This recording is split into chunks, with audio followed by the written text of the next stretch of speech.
The Oklahoma City Thunder get together for a mini camp led by SGA plus NBA 2K drops their player ratings, and we have version 2.0 of our Oklahoma City Thunder roster projections. All of this and more coming up on today's Locked On Thunder podcast on the Locked On Podcast Network, your teams every day. You are Locked On Thunder, your daily Oklahoma City Thunder podcast. Part of the Locked On Podcast Network, your team every day.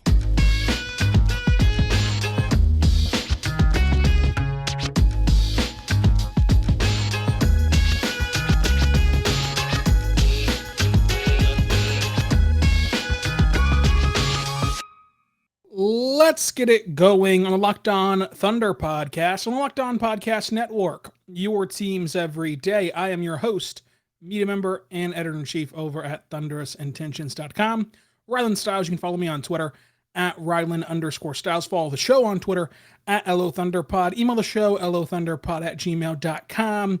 Watch us on YouTube or any other podcasting platforms that you have, and comment anything down below in the YouTube comment section. On today's show, we're going to dive into the Thunder getting together for a mini camp and our roster projection 2.0 ahead of the mandatory training camp for OKC and NBA 2K. It just came out. We have the ratings in hand for the Oklahoma City Thunder. Let's start, though, with the roster projection. So what's changed since roster projection 1.0, which happened just after the draft?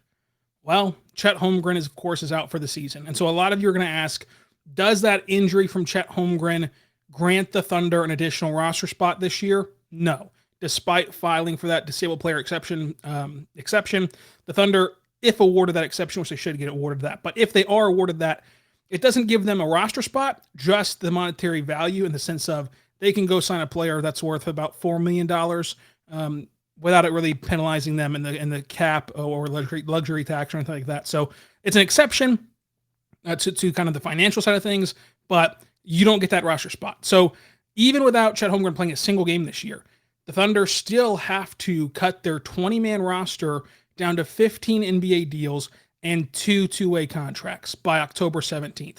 That means the Thunder still must get rid of 3 standard NBA contracts by October 17th. So where does the roster stand? Well, you have SGA, Josh Giddey, Jalen Williams, Trey Mann, Teo Maledon, Vid Krejci, Lou Dort, Ty Jerome, Usman Jang, Alexei Pokusevski, Darius Baisley, Jeremiah Rumsnarl, Aaron Wiggins, Kenneth Williams, and Chet Holmgren, as well as Derek Favors, Mike Muscala, Jalen Williams, Eugene Amori, and Lindy Waters. Now, Eugene and Lindy Waters are on two-way deals. So after all that, after those 20 names are listed, who are truly roster cut potential guys, right? Because obviously the Thunder are not going to cut SGA, but they need to find a way to get to this 17 figure by October 17th and cut 3 standard deals. So what that means is cutting Eugene Omori will not do anything. Cutting Lindy Waters will not do anything. It opens up a two-way slot if you want it, but you still need to cut 3 other guys if you cut them. You can cut both of them and still need to cut 3 other guys. So throw those names out of your stratosphere, because let's not worry about if they do some shuffling of the two ways. All right. Let's worry about how you get the roster down to a playable standard. The only real options here for OKC, who is dealing with a more interesting roster cut down date than a lot of teams are. The only real options are Teo Maledon making $1.9 million, Vid Krejci making $1.5 million, and Ty Jerome making $4.2 million, as well as Derek Favors making $10.1. The Thunder could get creative and could kind of look to trade Darius Baisley because he's entering the last year of his deal, and Sam Presti typically does not let guys hit restricted free agency, and he still to this point has not signed him to an extension. But that's just really thinking outside the box and really getting creative. I just don't think that they're going to do in actuality. Would I just be floored? Would I be toppled over if this happened? No, but I don't expect it by any means.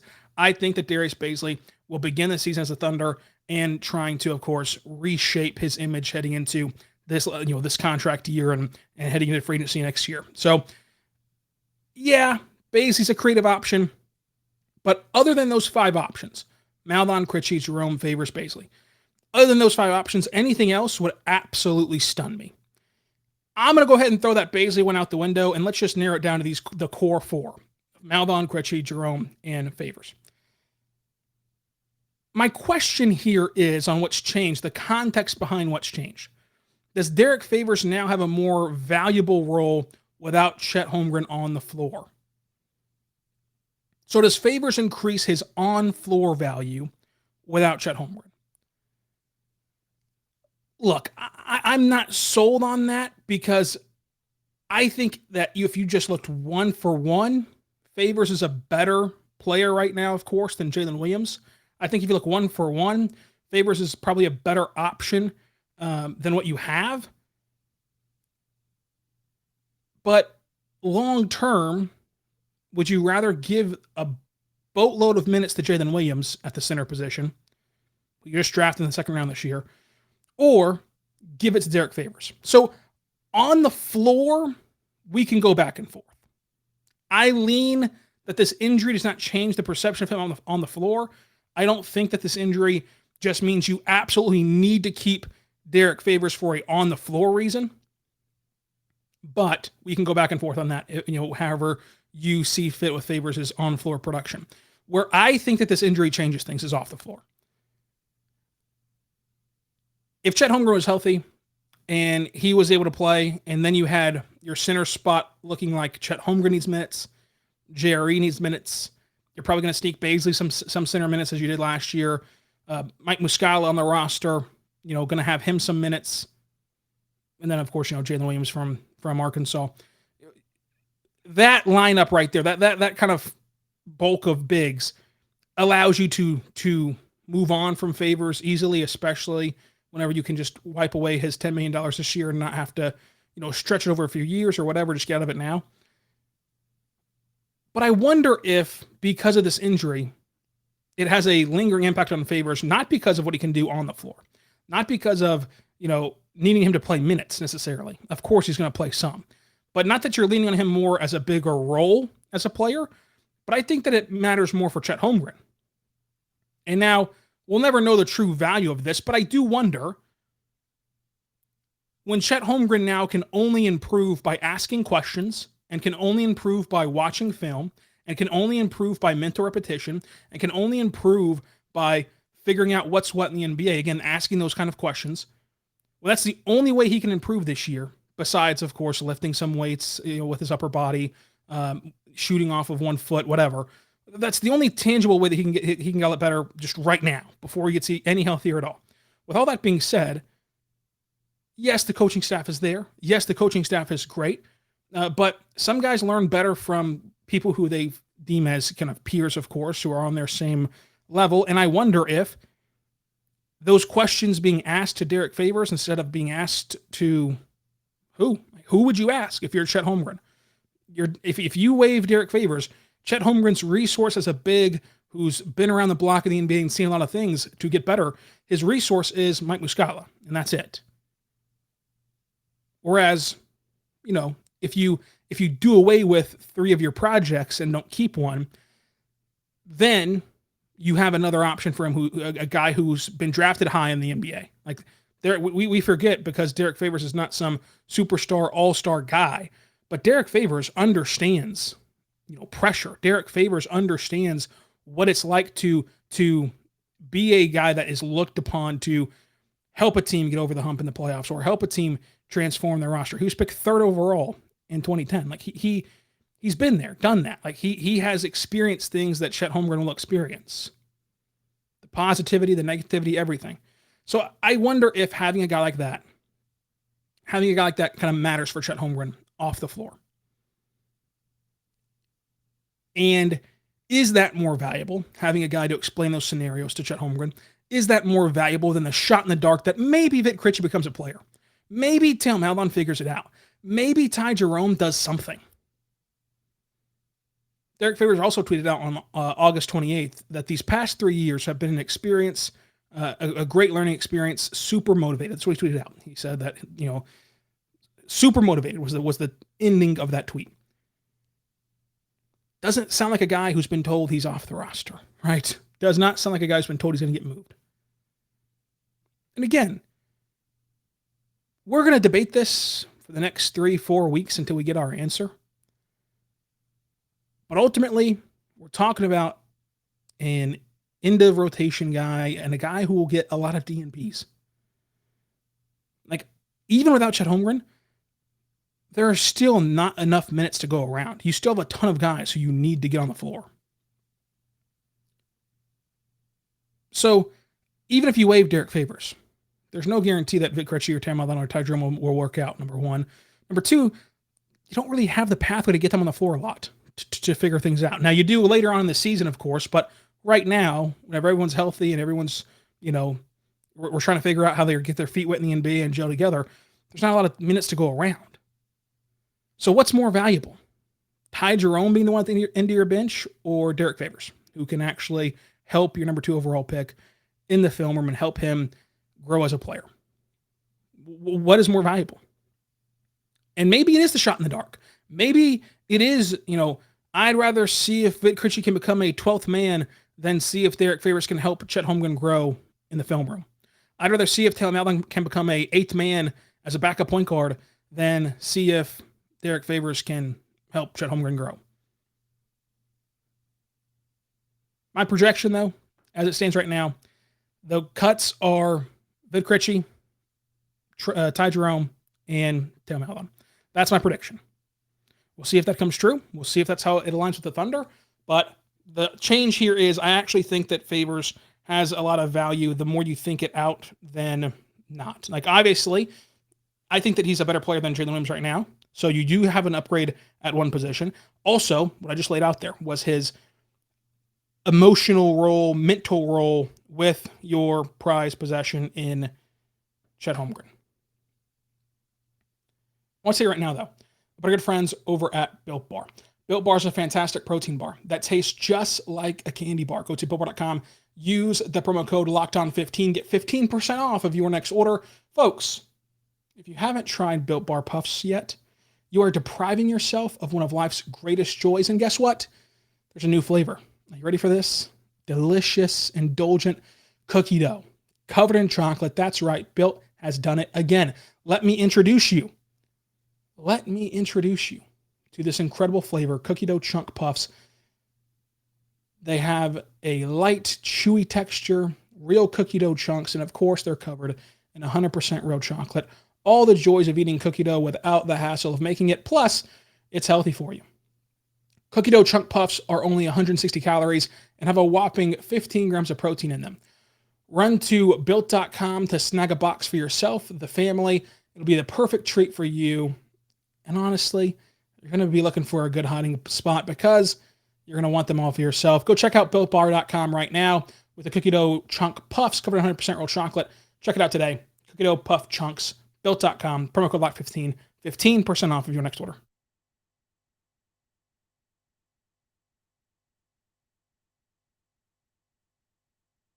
We are back on the Locked On Thunder podcast, on the Locked On Podcast Network. Your teams every day, and yes, we're back every single day, for 5 days a week from now on, until the end of the regular season, until the end of the draft, till the end of the free agency, till the end of the summer league, till the end of next July. We're back to 5 days a week, so subscribe right now wherever you get your podcast from, including on YouTube, Apple, Spotify. Comment whatever you want down below. In fact, right now, comment if you're a coffee person or not a coffee person down below on YouTube.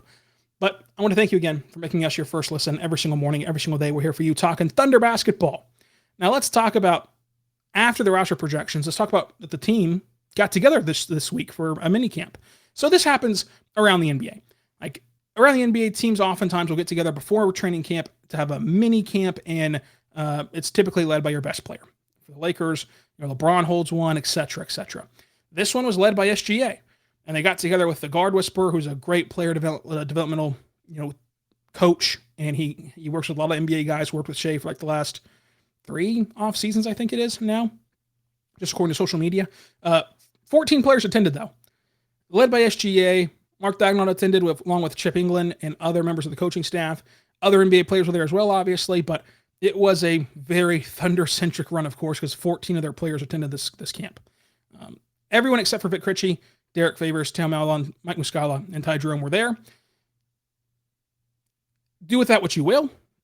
Of course, Theo Maledon's had a very lengthy summer playing in the FIBA tournaments, and Vic Krejci, of course, with Eurobasket, and then Favors and Muscala as veterans who, you kind of know the deal at this point. And we just talked about, Favors' outlook with the roster. Even if you make the roster, like, these mini camps don't truly do much for you because, like, you're not going to be asked to play a ton of minutes with these guys or anything like that. Like, the workload just is not going to be there. And you're going to get enough time to gel with these young players from September 27th through the 19th, whenever the season starts. So I think that it's fine that they weren't there.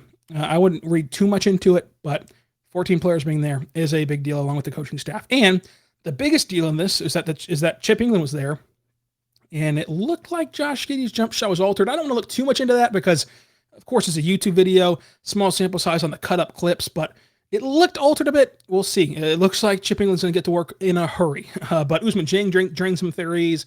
The big takeaway for me was that Wiggins and Jalen Williams were just incredible, and SGA was unguardable. But speaking of SGA, as we continue to hear the national media pushing this, what if SGA gets disgruntled? What if SGA wants to leave? How long can SGA withstand the losing and the tanking and the sitting?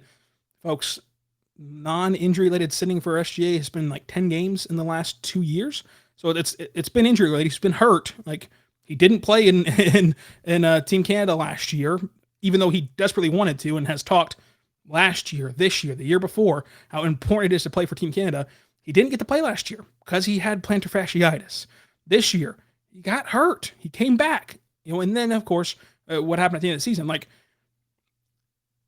the Thunder will probably not compile a lot of wins this year because it's just bad luck. You don't have Chet Holmgren, and you're still a young team. I think that we always look for the negative, and we always look for, even not even the negative, just what fits what we want to talk about and what we want to push. And especially in small markets, we kind of forget what there is to be offered. Like, how could anyone want to be in OKC, or how could anyone want to be in Utah, or wherever? There's something to be said, especially for what it appears a guy like Shai likes. Like, it looks like Shai likes to be him, as he has said, on the floor and off of it, and the way that he carries himself. There's something to be said for being one of 30 guys who are elite faces of the franchise, who can do no wrong in the eyes of their fan base, who carry the team to new heights, and who is the man. Look, hope Chet Holmgren pans out, hope Josh Giddey pans out, hope whoever you draft in this year pans out. No matter what they do, short of just being, Wilt Chamberlain or whoever the all-time great you want to say, short of that, we're all going to be emotionally attached to SGA and kind of give him that number one push. Now, not to divide the fan base or anything like that, but it's just going to be Shai's team as long as he's on the team. Obviously, certain segments of the fan base, like if you're an Australian viewer, you think it's Josh Giddey's team because that's your guy. But in general, it's Shai's team. And there's something to be said for that, especially for a guy who wants that. Kevin Durant didn't want it. He said as much. He has said he doesn't want to be a leader. He doesn't want to be the guy that everyone turns to for that rah-rah speech. He doesn't want to be the guy that has that kind of accountability solely on him. He didn't want to be the face of the franchise in that sense. It appears SGA does, and you see that with conducting mini camps like this, and with what the verbiage he uses on the floor and off of it. And I think that that's a really good selling point, that he's the guy here. If he demands a trade and goes somewhere else, or walks somewhere else, look at that Kevin Durant walk to Golden State. You couldn't have a better run with an organization than Kevin Durant had with Golden State. Not even Golden State Warrior fans give him a ton of credit for that, or give him a ton of flowers for that, or hold him as some Warriors legend. Right? It's Steph, Clay, Draymond. There's something to be said for being the face, for being the guy, especially if, and here's the thing, especially if you believe the organization that you're in, that you're the face of, is heading in the right direction. If you have communication, if you have trust, if you have that bond with the front office, with the coaching staff, and they keep you in the loop, and they keep doing moves that you like, and you're on the same page, What does it matter if you live in Oklahoma for 41 nights out of the year? What does it matter? You still can go live in Canada for half the year. LA, New York. It hasn't stopped him from missing Fashion Week, right? He's been on Fashion Week. He's been playing for his home country. He's been in commercials and billboards and has a shoe deal and has his fashion. Like, he has everything he wants. He just lives in Oklahoma for 41 days of the year. Now, obviously, they play 41 home games, but so he's in there longer than that. But stay with me here, right? Yes, Oklahoma is his home for some of the year for work, but he still can go other places and do other things and kind of be a superstar in this day and age from Oklahoma. Right in Oklahoma City, he can be a superstar. There's something to be said for him conducting this mini camp and putting it together and feeling like the leader and, just, again, being the face. And is that the end all be all? Is that going to be the difference in keeping him here the 6th year after the 5th year? No, not necessarily. But it's just one little chip on the table, right? The national media likes to push all their chips all in the poker game. Now, I don't play poker, so this might be a bad analogy. I don't know. But the national media likes to have their cards in their hands and say, we want SGA to go to New York or to go to a big market. So let's push all of our chips in and say he doesn't like OKC. He doesn't like the small market. He wants to get out of there. Well, the counterplay to that for OKC is we can give you all of this. We can give you being the face of the franchise. We can give you communication with our front office. We can give you the keys. We can give you the tools. And by all accounts, the Thunder have a great relationship with their players, current players, and sets you up as best they can after your playing days are over. Now, will a guy like SGA need that? No. But if you wanted to, be a front office member, be a coach, whatever, the Thunder are more than willing to hire those guys. And they did it again today. They hired another former player, DJ, gosh, I can't think of his name. But they hired another player today, and I'll get that for you right now. But there's something to be said for being the face of the franchise and being the guy, even if it's in OKC. And it seems like SGA wants to be that guy. It seems that way. DJ White was the player that they hired today as a video analyst. He was a part of the inaugural Thunder team. Really, really good guy. Now, I want to talk about these 2K ratings. I want to talk about what the Thunder ratings mean and say about the team, even though it might be viewed as a silly conversation, why it matters coming up.